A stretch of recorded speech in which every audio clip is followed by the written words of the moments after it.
नमस्कार साथियों, सूर्य नगरी यूनिक लॉ क्लासेस के यूट्यूब चैनल पर मैं उर्मिला राठी आपका हार्दिक स्वागत और अभिनंदन करती हूँ। एक छोटा सा वीडियो आपके लिए लेके आई हूँ जो आपके लिए काफ़ी इजी करेगा सीआरपीसी को, है ना। बहुत सारे एग्जाम होते हैं जिसमें आपको सीआरपीसी चाहिए, आप कोर्ट की वकालत करते हैं तो आपको सीआरपीसी चाहिए, आप कहीं पढ़ाना चाहते हैं तो आपको सीआरपीसी चाहिए। नहीं, सीआरपीसी जो है आपकी हर जगह काम आती है। आप जहाँ पर भी जाएंगे ये सीआरपीसी आपके लिए तैयार रहेगी अपने रोल के लिए कि यस मैं तैयार हूँ। चलिए स्टार्ट करते हैं। अब जब भी आप सीआरपीसी की भी बात करूंगी तो सीआरपीसी को दो तरीके से पढ़ा जाता है। सीआरपीसी को हम दो तरह से पढ़ेंगे।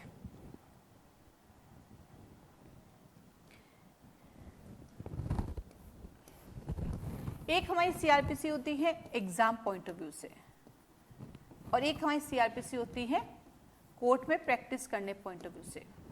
जो एग्जाम पॉइंट ऑफ व्यू से सीआरपीसी की हम बात करेंगे तो वो कहाँ से शुरू करें, और कोर्ट की बात करते हैं तो सीआरपीसी को कैसे करें। क्योंकि सीआरपीसी थोड़ी लेंदी है, वैसे सबसे इजी मुझे सीआरपीसी लगती है, सबसे अच्छी सीआरपीसी लगती है।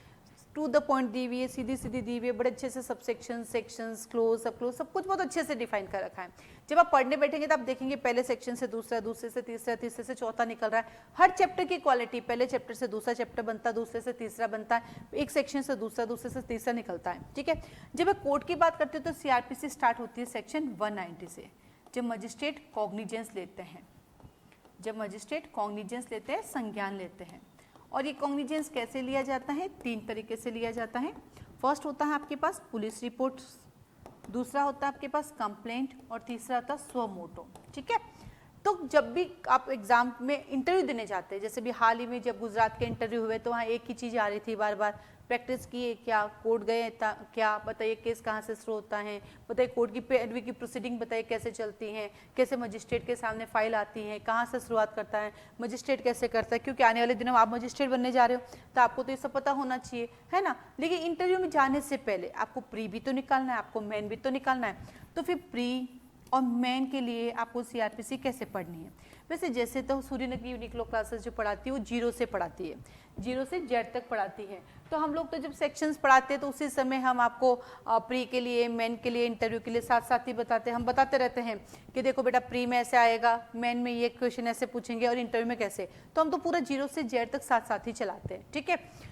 लेकिन आपको अगर पढ़ना है तो कैसे पढ़ेंगे? क्योंकि अब सभी जने तो सूर्य नगरी यूनिक लॉ क्लासेस ज्वाइन नहीं कर सकते हैं। किसी ने पहले पढ़ रखा है, कोई पढ़ रहा है, कोई आगे भी पढ़ेगा, तो कैसे आप खुद से भी कर सकते हैं, है ना। तो प्री प्लस मेन के लिए आपको क्या करना पड़ता है? प्री प्लस मेन के लिए आप अपने सीआरपीसी में टोटल चैप्टर कितने अपने पास? 37 चैप्टर्स हैं। आप चाहे तो इस सीआरपीसी को 37 डेज में कंप्लीट कर सकते हैं। यानी रोज का एक चैप्टर आपने उठाया, उसका पूरा इंडेक्स देखा, उसका नाम, उसके इंडेक्स के सेक्शंस अच्छे से आपने याद किए। मतलब जैसे बचपन में कैसे याद करते हैं, याद करके बंद करके लिखो, क्योंकि सेक्शन उसके टाइटल को मन की भाषा में नहीं बदला जा सकता, कानून कभी बदल नहीं सकता। तो चैप्टर 1 उठाया, बढ़िया से उसके आपने इंडेक्स याद की, याद करके उसने बिना देखा आपने लिख दी। फिर सेक्शन 1 को पूरे अच्छे से रीड कर दिया। यानी आपका कोई टारगेट ऐसा नहीं मुझे 1 घंटा, 1.5 घंटा, 2 घंटे में पढ़ना, आपका टारगेट है मुझे एक चैप्टर करना है। तो आप अपने सीआरपीसी को 37 डेज में कर सकते हो। आप अपने सीआरपीसी को 4 डेज में भी कंप्लीट कर सकते हो। 4 डेज में कैसे कर सकते हैं बेटा?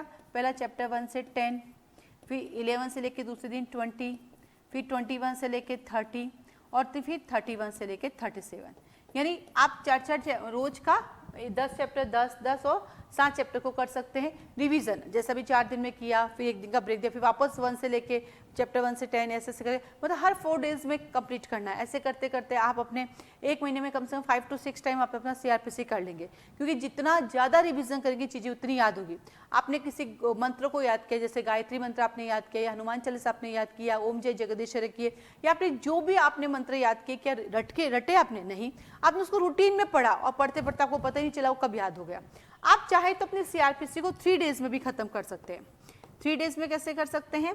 सेक्शन 1 से लगा के 153 आज पढ़ा, 154 से लगा के 352 आज पढ़ा और 353 से लगा के 484 फिर पढ़ा। ऐसे करके आप अपने सीआरपीसी को 3 दिन में भी खत्म कर सकते हैं। 3 दिन से कम में सीआरपीसी खत्म नहीं हो सकती है। कोई कहता है हम 3 दिन, क्यों?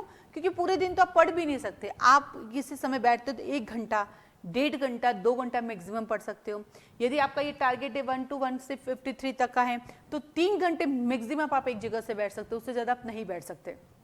तो बस अपना बैलेट उठाना है, आपको क्या करना है कि आज मेरा टारगेट ये है, जो भी सेक्शन याद कर रहे हो साथ में लिखते जाओ, जो सेक्शन याद करे हो लिखो, क्योंकि लिख लिख के करो, कोशिश करें वॉक करते हुए करें, आप सीटिंग ना करें, जैसे वॉक करते हुए आए पढ़ लिया, फिर खड़े खड़े ऐसी कोई टेबल रखो जिसके ऊपर आपने लिख लिया, क्योंकि जब हम बैठ के पढ़ते तो लेटने में आसान है, तो लेट जाते तो फिर नींद आ जाती है, और फिर जब आँख खुलती है तो 2 घंटे निकल जाते हैं और हमें खुद को दुख होता है, आज का मेरा इतना टाइम चला गया, मैं तो कुछ कर ही नहीं पाया, है ना। अगर आप अपना दृढ़ निश्चय रखते हैं तो आप 100% अपनी सीआरपीसी को 4 दिन में, 3 दिन में, चलो लास्ट 37 डेज में भी खत्म कर सकते हो। पर आप लोगों के साथ प्रॉब्लम क्या है, अभी तक भी खत्म नहीं हुई, तो 2 साल निकल के नहीं हुई। अगर किसी ने पहले सीआरपीसी पढ़ ली है तो अपनी हमारी आदत एक बहुत प्रॉब्लम है, हम स्टार्टिंग में पढ़ते हैं फिर छोड़ देते हैं, हम पीछे से पढ़ते हैं फिर छोड़ देते हैं। तो जिसने पहले बहुत पढ़ ली वो पीछे से स्टार्ट करे, चैप्टर 37 पहले करे फिर 36, इससे कोई फर्क नहीं करता कि मैं लाइन से पढ़ूंगा तो मुझे अच्छे याद होगी ना, पढ़ने वाले बच्चे को कहीं से भी याद हो सकती है। तो वो पीछे से आए 37, 30 ऐसे करते हैं, 35, 34, 33 करते करते आप आगे बढ़े। आपको लगता है मैडम मैंने पीछे आगे दोनों करके देख लिए, तो भैया सेंटर से शुरू कर ले, चैप्टर नंबर 18 से पहले कर ले, पहले 18 से 37 कर ले, फिर 17 से लेकर नंबर 1 तक कर ले। तो हर तरीके से आप कर सकते हैं। करना आपको शर्त एक ही है, अपना एक सुंदर रजिस्टर लीजिए, 3-4 कलर के आप पेन यूज कीजिए और लिखते जाइए, करते जाइए। आप खुद कहेंगे कह रहे 1 महीने मुझे सीआरपीसी याद हो गई, जिससे मैं डरती थी मुझे याद होगी। तो कई बार होता है कि देखो कानून को याद करना पड़ेगा, बिना याद के कानून नहीं चलता है। तो आप समझ के याद कर लो या याद करके समझ लो, मेरे लिए इजी, आप याद कर लो फिर अपना आप समझ में आ जाएगा, क्योंकि जब कोई चीज 3-4 बार पढ़ते तो खुद से याद हो जाती है।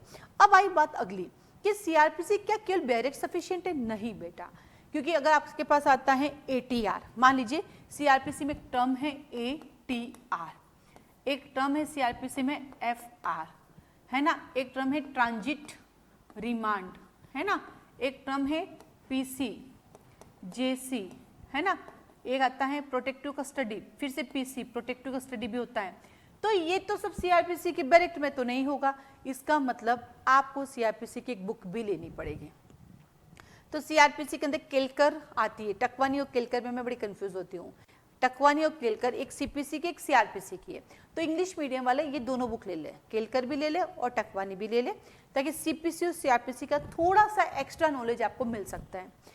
हिंदी मीडियम वाले आपके लिए तो मैं तो अपने कॉलेज में बाबेल से पढ़ी हूँ, हिंदी में सीआरपीसी में भी बाबेल आती है और सीपीसी में भी बाबेल आती है, जिससे मुझे एक्स्ट्रा चीज़ें वहाँ पे मिल जाती है, कुछ प्रैक्टिकल नॉलेज मिल जाता है, ये ट्रांजिट डिमांड मुझे वहाँ पे मिल जाती है, ये एफआर मुझे वहाँ पे मिल जाती है ना। बहुत से पुलिस कस्टडी क्या होती है, जुडिशियल कस्टडी क्या होती है, एटीआर जो होता है एक्शन टेकन रिपोर्ट क्या होती है, तितंबा चालान क्या होता है, ये कोर्ट के जो रूटीन वर्ड्स हैं वो मुझे वहाँ पे मिल जाते हैं, तो मैं वहाँ से कर लेती हूँ। तो वो एक्स्ट्रा नॉलेज अभी नहीं चाहिए, वो एक्स्ट्रा नॉलेज आपको कब चाहिए?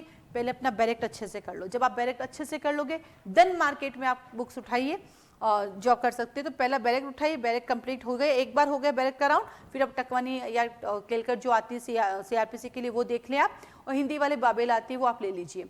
जब वो भी कंप्लीट हो जाती है, इन दोनों के साथ सेकेंड राउंड कंप्लीट हो जाता है, तो नाउ आप फर्दर आगे बढ़िए। फिर मार्केट में जाएगा, आपको परीक्षा मंथन मिलेगी, फिर परीक्षा मंथन की गाइड भी आती है, क्वेश्चन आंसर फॉर्म में भी आता है, प्री के लिए भी आती है। फिर परीक्षा मंथन का जितना ही मटेरियल इससे रिलेटेड है वो लेके आ जाइए, फिर उसको भी एक रीडिंग कर लीजिए। फिर जब वो भी आपका कंप्लीट हो जाता है, नाउ आप स्टार्ट कीजिए एमसीक्यूज। जितनी भी तरह की मार्केट में गाइड्स अवेलेबल है वो सब आप ले आइए, इतना तो अपनी पढ़ाई के लिए आप करेंगे, मुझे पूरा भरोसा है, और उन गाइड को सॉल्व करना शुरू कीजिए।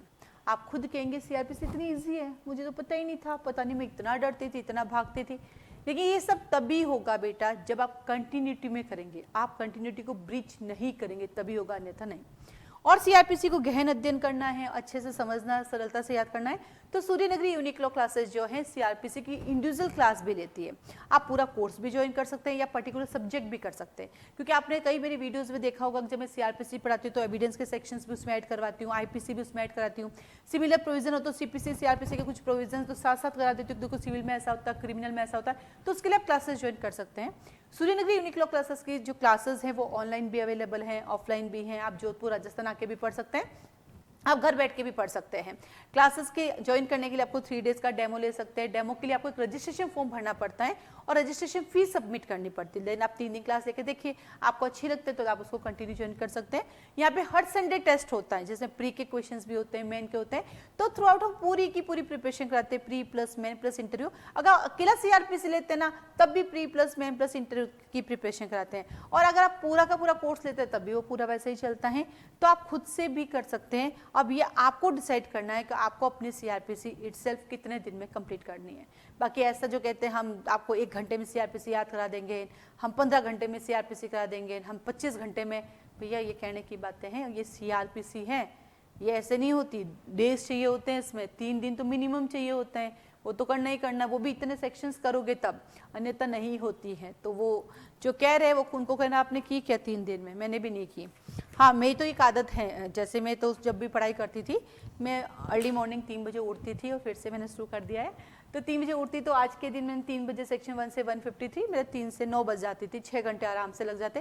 लेकिन फिर मेरी आदत है पूरा अच्छे से पढ़ती, मैं पूरा अच्छे से याद करती, तो आज मुझे सब कुछ पता है ना। मेरे को ये सब चीज़ें भी एक्स्ट्रा वाली भी करती हूँ, क्योंकि क्लास में बताने बहुत सारे केसेस भी करती हूँ। कई लोग कहते हैं उर्मिला राठी तो सिर्फ बैरेक्ट पढ़ाती है, तो मैं बैरेक्ट तो पढ़ाती ही हूँ, पढ़ाऊँगी भी, क्योंकि मैं कानून को बदल नहीं सकती। लेकिन हाँ, इन बैरेक्ट के साथ हम दूसरी बहुत सारी चीज़ें ऐड करते हैं, बहुत सारी नई नई चीज़ें इसमें आती रहती हैं। हम लोगों के पास बहुत सारे केसेस हम लोग लिखते हैं, क्योंकि अभी हाल ही में सभी जगह पे चेंजेस हो चुके हैं एग्जाम में, और हर एग्जाम में पूछते हैं इससे रिलेटेड कोई केस लॉज दीजिए, तो केस लॉज भी पढ़ते हैं। एक्स्ट्रा जो सारी चीज़ें वो भी हम आपको कराते हैं, तो आप क्लासेस ज्वाइन कर सकते हो। और खुद से कैसे CRPC करनी 3 डेज में, 37 डेज में, ये आप लोग देखिए, बहुत अच्छे से आप कर पाएंगे। ठीक है, आज के लिए धन्यवाद।